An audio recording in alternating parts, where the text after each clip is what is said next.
Hello friends, I am Dr. Beena Sethi, Associate Professor in Chemistry, and my today's topic is furane. Furane is a heteronuclear compound जो कि 5 membered ring है और इसमें एक atom oxygen होता है। इसका फॉर्मूला C4H4O होता है और इसका IUPAC नेम ऑक्सोल होता है। ऑक्सोल भी हम इसको कहते हैं। और अगर हम इसका स्ट्रक्चर ड्रॉ करें तो वो इस तरीके से 5 मेंबर्ड रिंग होती है जिसमें एक एटम ऑक्सीजन होता है। और जनरली जो ट्रेंड होता है इसकी नंबरिंग का, वो ऑक्सीजन को हम नंबर 1 देते हैं, 1 2 3 4 5 इस तरह से हम नंबरिंग करते हैं। और ऑक्सीजन के पास जो 2 लोन पेयर ऑफ इलेक्ट्रॉन होते हैं उसमें से एक lone pair of electron pi circulation में यानी कि रेजोनेंस में पार्टिसिपेट करता है, जो जबकि दूसरा लोन पेयर इसके पास रहता है। और अगर हम बात करें इसकी अकरेंस की तो ये कोलतार में हमें देखने को मिलता है और कोलतार में साथ में पायरोल भी हमें मिलता है।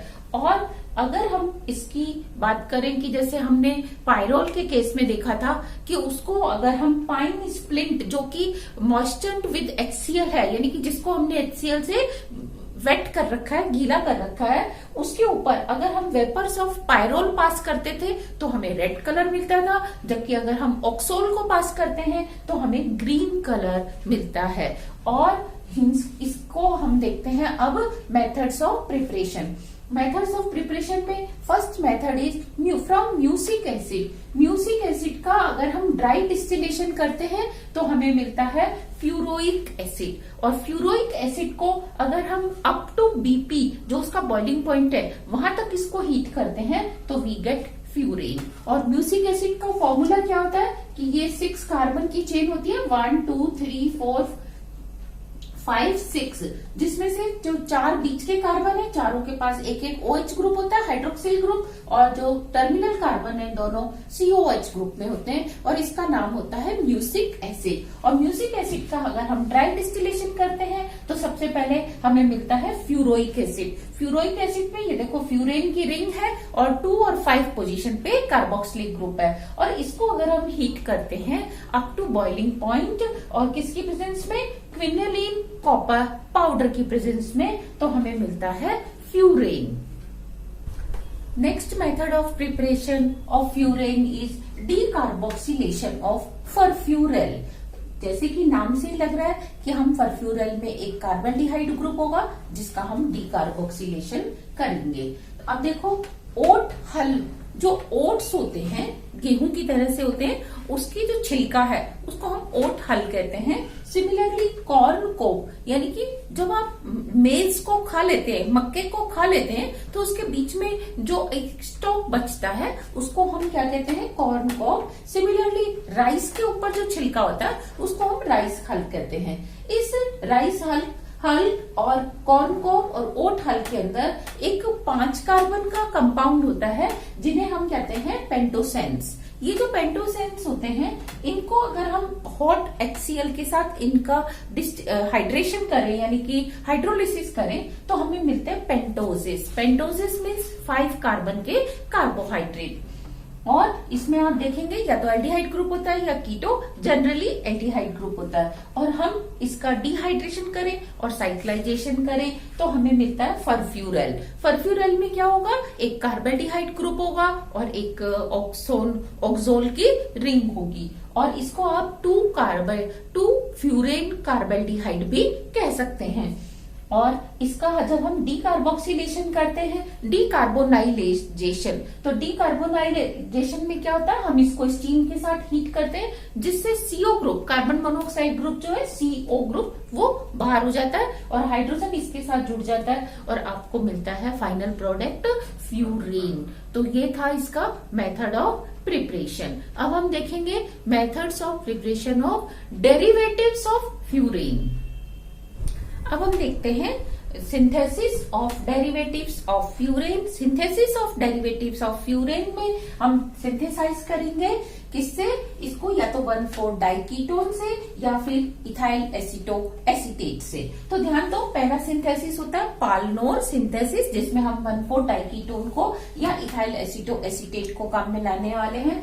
तो 1,4 का मतलब क्या है कि अगर एक कीटो ग्रुप 1 पोजीशन पे मान ले तो दूसरा कीटो ग्रुप इसके रेस्पेक्ट में 4 पोजीशन पे होगा। एक्चुअली इस कंपाउंड का अगर आप नाम देखेंगे तो 2,5 हेक्सेन डाइऑन है, लेकिन हम कीटो को अगर 1 मान रहे हैं पहले कीटो ग्रुप को, तो दूसरा कीटो ग्रुप उसके रेस्पेक्ट में 4th पोजीशन पे है, तो इसीलिए हम इसको कहते हैं 1,4 डाइकीटोन। और इसमें दोनों कीटो ग्रुप ऐसे हैं जिनका इनोलाइजेशन पॉसिबल है। तो जब आप इसको P2O5 की प्रेजेंस में हीट करते हैं तो इसमें पहले एक ट्रांजिशन स्टेट बनती है जो कि इसकी इनॉल फॉर्म होती है, यानी कि ये हाइड्रोजन इधर आ जाता है और ये जो पाई बॉन्ड के इलेक्ट्रॉन है ये इधर चले जाते हैं। तो आपको इसकी क्या मिल गई, इनॉल फॉर्म, कि दोनों ऑक्सीजन के ऊपर एक एक हाइड्रोजन आ गया और इस बॉन्ड पे ये पाई बॉन्ड के इलेक्ट्रॉन शिफ्ट हो गए।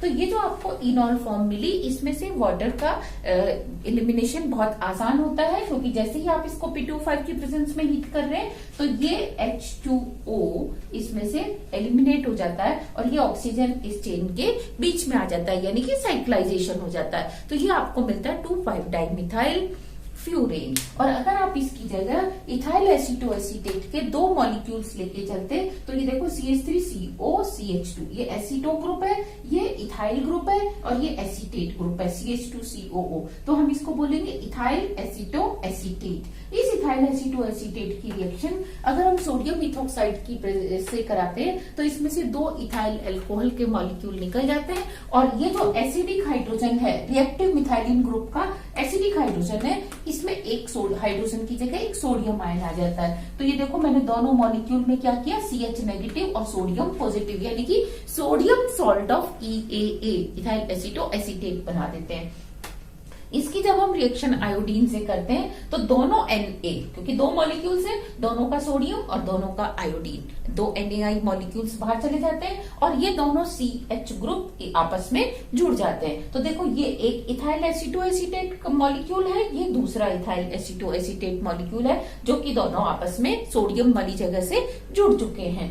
इसको हम डाई EAA भी कहते हैं। और जब हम इसका H2SO4 की प्रेजेंस में डिहाइड्रेशन करते हैं तो अगेन क्योंकि ये अब 1,4 डाइकीटो ग्रुप बन चुका है तो 1,4 डाइकीटो ग्रुप दोनों का क्या पॉसिबल है, इनोलाइजेशन पॉसिबल है। तो पहले इनका इनोलाइजेशन होता है कि हाइड्रोजन इधर आता है और ऑक्सीजन के इलेक्ट्रॉन इधर चले जाते हैं, कार्बन ऑक्सीजन बॉन्ड के। तो यहाँ पे ये डबल बॉन्ड के इलेक्ट्रॉन आ गए और ये आपका हो जाएगा, सॉरी यहाँ हाइड्रोजन नहीं आएगा, तो ये आपका हो जाएगा साइक्लाइजेशन। तो ये देखो ये दोनों मिथाइल ग्रुप इस तरह से 2 और 5 पोजीशन पे है। और जब आप हाइड्रोलिसिस इसका डिहाइड्रेशन करेंगे तो साथ साथ इस ग्रुप का हाइड्रोलिसिस हो जाता है और आपको ईस्टर ग्रुप की जगह एसिड ग्रुप मिलता है। तो ये आपको मिल गया acid group, carboxylic acid group. तो इसका नाम होता है 2,5 dimethyl furan 3,4 di carboxylic acid. 2,5 dimethyl furan and 3,4 dicarboxylic acid. Next method is feast binary synthesis. feast binary synthesis में हम क्या देखते हैं, एक बीटा कीटो ईस्टर लेके चलेंगे, मींस एक ऐसा मॉलिक्यूल होगा जिसमें ईस्टर ग्रुप भी होगा और उसके बीटा पोजीशन के ऊपर कार्बोनाइल ग्रुप यानी कि कीटो ग्रुप भी होगा। उसकी रिएक्शन हम अल्फा हेलो कीटोन से, मींस कीटो ग्रुप के अल्फा पोजीशन पे हेलोजन होगा, इससे कराते हैं और पिरिडीन की प्रेजेंस में कराते हैं। तो देखो ये मैंने लिया आपका पहला molecule beta keto ester. Beta keto ester में आप ध्यान दे सकते हैं CH3CO, ये कीटो ग्रुप है, ये इसका अल्फा पोजीशन है, ये बीटा पोजीशन के ऊपर ईस्टर ग्रुप है। इसका हमने इनोलाइजेशन किया। इनोलाइजेशन करने पर ये हाइड्रोजन इधर आ जाएगा और इस पाई बॉन्ड के इलेक्ट्रॉन इधर शिफ्ट हो जाएंगे। तो आपको मिलेगा ये इसकी इनोल फॉर्म। देखिए ये OH में कन्वर्ट हो जाएगा जो कीटो ग्रुप है और इसके जो पाई बॉन्ड के इलेक्ट्रॉन थे वो यहाँ पे आ गए। अब ये पाई बॉन्ड के इलेक्ट्रॉन, ये दूसरा मॉलिक्यूल है आपका अल्फा हेलो कीटोन। तो देखो ये कीटोन ग्रुप है और ये इसके अल्फा पोजीशन के ऊपर क्या है, हेलोजन ग्रुप है। तो ये वाले पाई बॉन्ड के इलेक्ट्रॉन इस कार्बन के ऊपर अटैक करते हैं। क्यों? क्योंकि ये Cl जो है इलेक्ट्रॉन विड्रॉइंग ग्रुप है, इसके ऊपर पार्शियल पॉजिटिव होता है, ये इसके ऊपर अटैक करता है और इसमें ये Cl अपने इलेक्ट्रॉन्स को लेके जाता है। इधर ये ऑक्सीजन अपना लॉन पेयर इस बॉन्ड को दे देता है तो यहाँ से H+ चला जाता है। तो माइनस क्या हो जाता है, HCl in presence of pyridine. और क्या होने वाला है कि ये कार्बन अब इस कार्बन से जुड़ जाएगा। तो देखो ये कार्बन इस कार्बन से जुड़ गया और यहाँ से क्या बाहर हो गया, एक क्लोराइड नेगेटिव बाहर हो गया, यहाँ से एक H बाहर हो गया। तो ये आपको क्या मिलेगा, यहाँ पे डबल बॉन्ड O, क्योंकि जैसे ही H प्लस जाएगा O पे नेगेटिव आएगा, O नेगेटिव अपने इलेक्ट्रॉन इस कार्बन को दे देगा और ये वाले जो बॉन्ड के इलेक्ट्रॉन है वो इधर आ गए और कार्बन ऑक्सीजन में अगेन डबल बॉन्ड हो गया। तो ये कौन सा ग्रुप बन गया, कीटो। तो अब आप इस मॉलिक्यूल को ध्यान से देखो, ये 1,4 डाई कीटो है या नहीं, बिल्कुल, क्योंकि ये 1 पोजीशन माने 2, 3, 4, तो ये 1,4 डाई कीटो ग्रुप है। इसमें अगेन इनोलाइजेशन होगा, पहले इस वाले का हम इनोलाइजेशन करेंगे। तो क्या होगा, ये हाइड्रोजन इधर और ये पाई बॉन्ड के इलेक्ट्रॉन इधर आ जाएंगे। फिर ये जो हाइड्रोजन आया वो इसका इनोलाइजेशन करेगा, तो अल्टीमेटली क्या हो जाएगा, दोनों कीटो ग्रुप का इनोलाइजेशन हो जाएगा और आपको यहाँ पे 2 OH ग्रुप हाइड्रोक्साइड ग्रुप मिलने वाले हैं। अब अगर आप इसको हीट करते हो तो हीट करने पर ये H2O बाहर हो जाता है और ये 5 मेंबर्ड रिंग का कंस्ट्रक्शन हो जाता है, जिसके 2 पोजीशन पे मिथाइल है, 5 पोजीशन पे मिथाइल है और जो आपका 3 पोजीशन है, 3 पोजीशन के ऊपर है आपका कार्बोक्सिलेट। और कार्बोक्सिलेट भी कौन सा है, इथाइल कार्बोक्सिलेट। तो इसका हम नॉमेनक्लेचर कैसे करेंगे, सबसे पहले हम ईस्टर ग्रुप का कैटायन बोलेंगे इथाइल, इथाइल के बाद 2,5 डाइमिथाइल फ्यूरेन, 2 और 5 पे डाइमिथाइल फ्यूरेन है और 4 कार्बोक्सिलेट है। तो ये था synthesis of derivatives of furan and synthesis of furan. इसके नेक्स्ट लेक्चर में हम इसकी फिजिकल एंड केमिकल प्रॉपर्टीज को डिस्कस करने वाले हैं। If you have any query please right in my comment section so that I can solve your queries also. Thank you very much, all the very best.